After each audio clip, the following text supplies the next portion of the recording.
Our story about Juneteenth actually begins with the 16th President of the United States, Abraham Lincoln, who at the time of the Civil War was trying to save a nation torn asunder by bloodshed and heartbreak. He tried to bridge the North and South together, blacks and whites together, slaves and free. And in 1863, he signed the Emancipation Proclamation.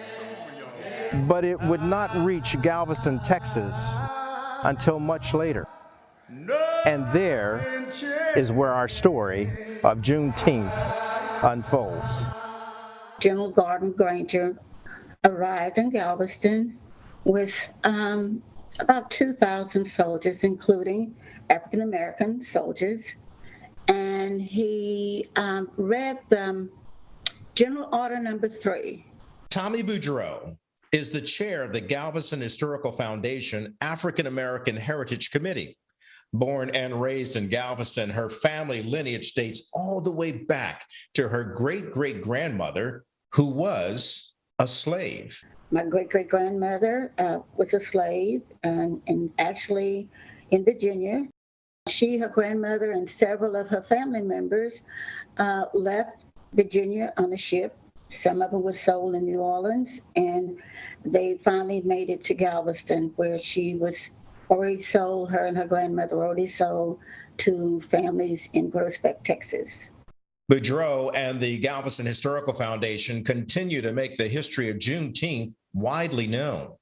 Tourists from around the world who travel to the city can visit the site where General Granger and his troops marched through Galveston to enforce the emancipation of slaves.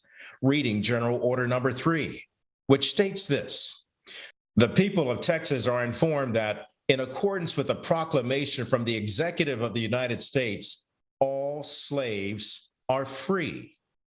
This involves an absolute equality of personal rights and rights of property between former masters and slaves. A plaque marks the spot of the historical moment of Juneteenth, and now people can see a colorful giant mural that tells the Juneteenth story. The Historical Foundation commissioned Houston artist Reginald Adams to create the work of art that will keep the Juneteenth story alive for generations to come.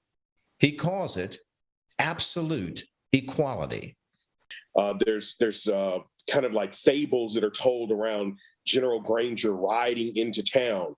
Well, Galveston is an island. In 1865, it was impossible for him to ride into town, but he did arrive in Galveston by way of ship from the port of New Orleans with over 2,000 Union soldiers, many of which were colored soldiers. Those are stories you never hear in the textbooks. Oftentimes, you don't even hear when it's spoken through oral history. And those are just some of the details that really help give a little more texture to what happened on that day when these Union soldiers had to occupy Galveston, essentially martial law, to enforce the release of over 250,000 enslaved blacks across Texas. That was just one of many things I learned on this journey. And to be able to use artwork to then retell these stories has been really powerful. Since George Floyd's death, we have gotten phone calls from all over the world because they wanted to know more about Juneteenth. It's been said that George Floyd's death will change the world.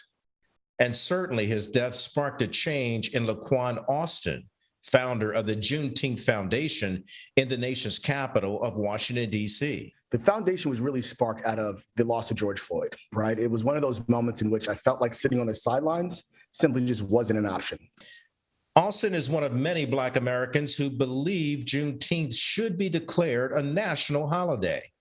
I think what we learn now, especially reflecting today, is there's so much work still needs to be done, right? That we're still in the process of this fight for equality that in a lot of ways for me, Juneteenth recognizes a restart, right? In saying that the nation has experienced, and sometimes we get things incredibly wrong, but the fight for justice and equality is still vigilant, and that we must remain prudent in that fight. But I'm glad now that we can lock arms together and fight for it together. This is the nation's second Independence Day. It's not just a day for Black folks, it's a day for the nation to celebrate our second independence. The movement to declare Juneteenth as a national holiday for every American is to celebrate the traditions of having a dream about equality. It's the same dream that the Reverend Dr. Martin Luther King Jr. echoed so eloquently in 1963 in his famous I Have a Dream speech. And certainly, as we celebrate this Juneteenth, the dream still holds true that we all seek absolute equality. At the MLK Memorial, I'm Kelly Wright for BNC.